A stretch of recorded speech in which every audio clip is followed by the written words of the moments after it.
happy quiz day. This is Unit 1, Lesson 14, and this is for Thursday, which is our second quiz of the year. Nice job getting the second spot last week. We're going to close that gap and get to number 1 this week. It is September 12th.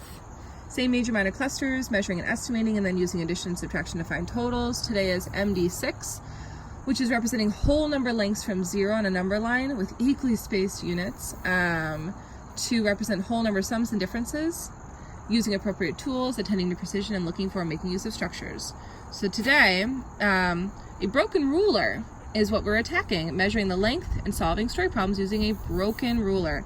Funnily enough, I had an actual broken ruler in my backpack. I don't have that with me today, but because we've used mental benchmarks, we are in a place where we can have kids use the starting at the 0 mark and looking for the ending number on a ruler to determine the measurement. But in this lesson, they'll actually have to count the units to find the length. So they won't have 0. So they'll just count the total given units. So they would say this is 3, even if 0 didn't start there. A broken ruler is a ruler that does not start at 0. We can find the length of an object using the broken ruler. We know the spaces on a ruler indicate the unit, not the hash marks. So actually your skill from Monday is what you're going after today, knowing that when I'm measuring, I count the total number of units, and that gives me the total length. No visual anchor, per usual. And Marissa had a really beautiful visual anchor last year for a broken ruler, and so that's the one that you should use. This is not a broken ruler. This is a ruler just lined up at a different place. Isabel and Jacob are using a ruler to measure the length of a new pencil. Isabel says you have to line up one end of the pencil at 0 and the other end of the ruler, and then look to see what the number is closest to at the end of the pencil. Jacob says he doesn't have to line up the pencil with 0. Jacob says he can put the pencil anywhere next to the ruler to tell how long the pencil is. Jacob shows how on his paper. Is Jacob correct? So realistically, Isabel is right, because we'd always want him to start at 0. But we want to prove that Jacob is right today. So as a teacher, I would first start by asking, what is the big problem you're going after?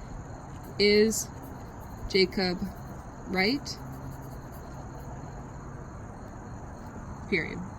And then I'm going to start with my actual solving. I know that this starts at 3.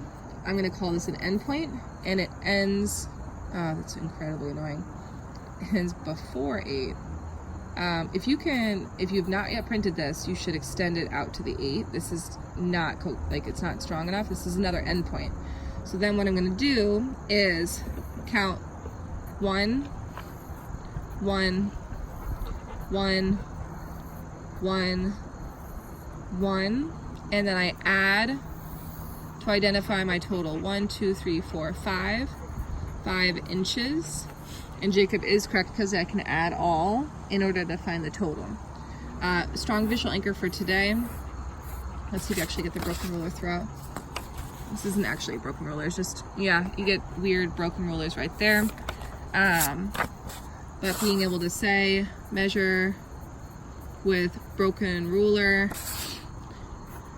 you just want to have a visual at the top, and you can use this exact same visual if you want. You could even use, here's your ruler, and here is, if you want to even use like a paper clip, and just making sure you have clear, this is 4, 5, 6. You're going to get kids that say that 8 is the answer. That's obviously not right. Step 1 is to identify the start. Step 2, identify the end. Step 3, count and mark units. Find total units. So I would do, start, I could do start, end, count and mark units. 1, 1, and then 1, 2. The paper clip equals 2 inches.